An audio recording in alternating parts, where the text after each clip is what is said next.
I really offer these tentatively, not because I don't believe them, but because I have no idea what context they might fit in your life. So even as I've prayed about sharing this with you, I hope that these will be words of grace and not words of formula that you just plug into your life. But I think we could say that death is the end of everything we know. That's why we fear it. It's the death of everything we've accomplished, everything that we have seen and known on this earth, but it isn't the end of everything that is. And so dying well, ending well, has everything to do with what we think comes after this life. But let me break it down into its three basic components. The simplest objective for us when we are sick or when we have a battle to fight or a health issue that comes upon us is we want to fight and resist. And that's natural. I think that's good. I think that we're less than human if we just roll over and quit. The question is, how much do I fight? That's the subject of your book. When do we fight and when do we follow? How much do we cling to this life? How much do we protest? How much do we resist what's happening to us? And then when do we finally relent and say, there's certain things that are real here that I must accept? So let's talk about that latter part for just a minute. Think about it physically. Basically, we've all been dying since we were born. But, they say your physical peak is, 21 or 23, something like that. Wow, am I on the shadow side of that? We've all been declining in some way our whole adult lives. It's empirically provable that that's the case. So physically, what I need to do is recognize that ending is a process. It's usually not just an event. And especially when you're battling cancer, it's a process physically that we have to deal with. So I have some just very generic suggestions that have probably already been made. Since it's a reality and it's provable, I can see it in my flesh, and it's accelerated when I'm fighting a disease like cancer. We need to willingly, joyfully, if possible, and certainly very assertively tell our loved ones how we want our body treated, how we want our physical life treated, which includes a living will. It includes how people can respect your wishes. It includes conversations about protocols for pain management, the acceptance of limitations, and the acceptance that my circle is narrowing. We need to recognize that. Maybe you've heard this song. I wish I could sing it for you. By Tim McGraw. It's called "Live Like You Were Dying," and it's a good song. I hope you look it up. Here's the way it goes. He said, "I was in my early 40s with a lot of life before me, and a moment came that stopped me on a dime. I spent most of the next days looking at the X-rays and talking about the options and talking about sweet time. I asked him when it sank in that this might really be the real end. How'd it hit you when you get that kind of news? Man, what you gonna do?" And he said, "I went skydiving. I went Rocky Mountain climbing. I went 2.7 seconds on a bull named Fu Manchu." I find that sentence to be funny. "And I loved deeper, and I spoke sweeter, and I gave forgiveness I'd been denying." And he said, "Someday, I hope you get the chance to live like you were dying." Well, there's a lot of wisdom in that country song, that the sentence of death wonderfully concentrates the mind. And it ought to concentrate on us. This physical body will not last forever. We all know that. Cancer accelerates our perception that it's true. I had a friend who had quite an interesting story His wife went through cancer and passed away. And while he was in the oncology waiting rooms for her, he met another woman whose husband had cancer. Well, both of their spouses passed away, and Debbie and Stan came together, and they married each other after a year or so of each of them grieving. 6 months into the marriage, Stan discovered that he had leukemia. And he was devastated, as was Debbie, and they thought, well, here we go again. And I constantly felt this heaviness in me to try to encourage them any way I could.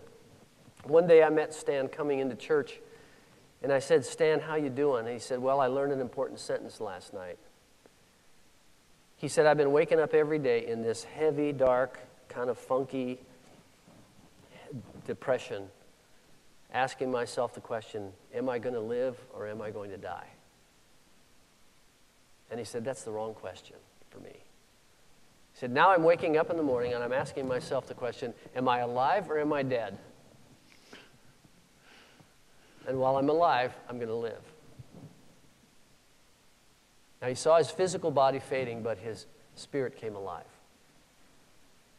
Let me just go another step in this, the emotional world. If we know we're leaving this planet someday, somehow, some way, some sooner and some later, but we're all going that way. And by the way, the ratio is 1 to 1. You knew that, didn't you? Everybody who's born is going to die. There are no exceptions to that.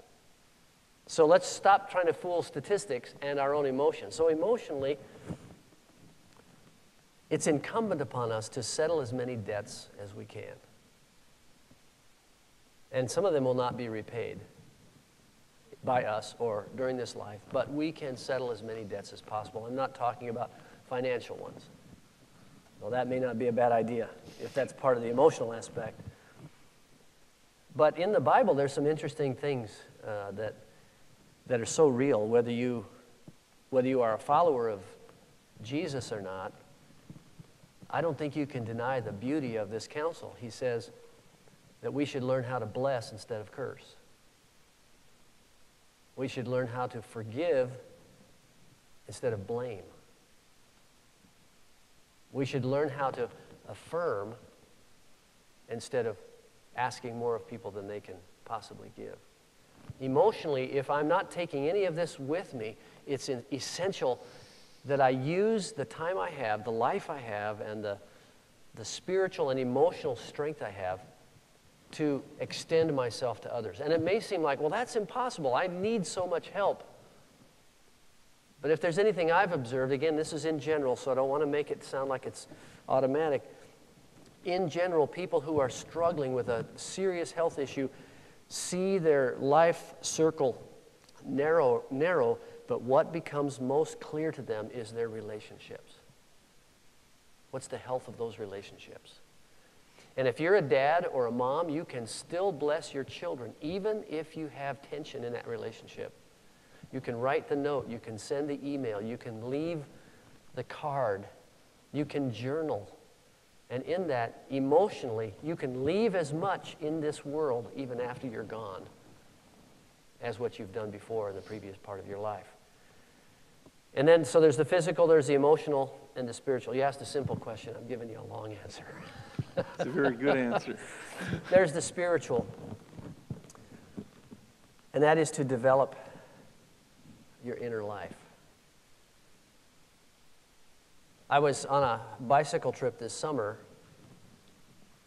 with a friend of mine, and it was just the two of us. We were in Colorado. It's a very strenuous bike trip, and we got talking one night around the campfire about our futures, and he was asking me what I was going to do, if and when I would retire, which I found offensive, but nevertheless. Why are you asking me about that, And I was asking him too, because he's been a teacher for many years. We were talking about that, and I said, well, I don't know what I'm going to do, but I know whatever it is, I've got to have a purpose. I can't just play golf and do my hobbies. And he said to me, well, but yeah, you have so many great things you could do. I mean, you run, you bike, you do woodworking, you do all these things. You like to travel. He said, you could do a lot of things. And I said, well, yeah, I could, but that's not the same as having a purpose. And I said, and this turned out to be a prophecy for myself. I said, but do you recognize that everything you've just mentioned depends on my physical health? And the question for me and the question for you, I said to my friend, and I say that to you, is, can I find my life to be satisfying and full if the amenities I've always enjoyed are one by one stripped away? Is there a core left in my life? Is there a person inside who has a life? Now, I don't want those amenities to be taken away from me. I don't want my physical health gone. Nobody does. But sooner or later, that will happen. And by the way, there's a man in the Bible named Peter that at the moment he was commissioned by Jesus to his life work, you remember what Jesus said to him? He said, oh, by the way, Peter, and he didn't say by the way, he said, Peter, the day is going to come when you will stretch out your hands and someone else will dress you and people will take you where you don't want to go. And he was telling Peter, somewhere down the road, you're going to be helpless, you're going to depend on others, and there may be some things that happen with you that you would rather not. But you'll still be my disciple. You're still on assignment. So spiritually, physically, emotionally, and spiritually,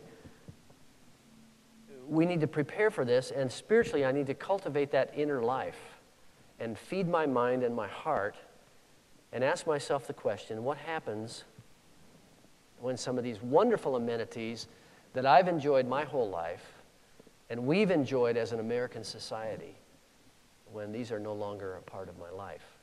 C.S. Lewis said this famous quote. He said, God whispers to us in our pleasures.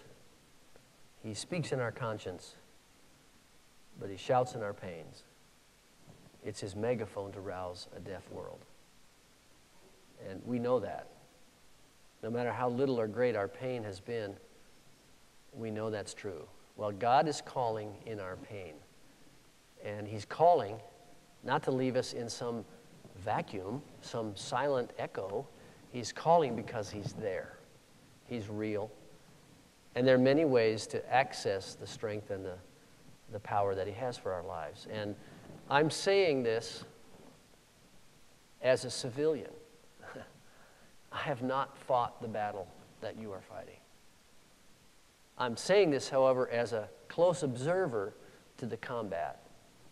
And I've watched people go into this having different things stripped from their lives, and they become bigger persons, more magnanimous and filled, more alive than ever, even though their bodies, their finances, their livelihoods, and their future are all changing around them. They've become more complete. So, yes, it is possible to die well. That's the answer. I think those are very wise words.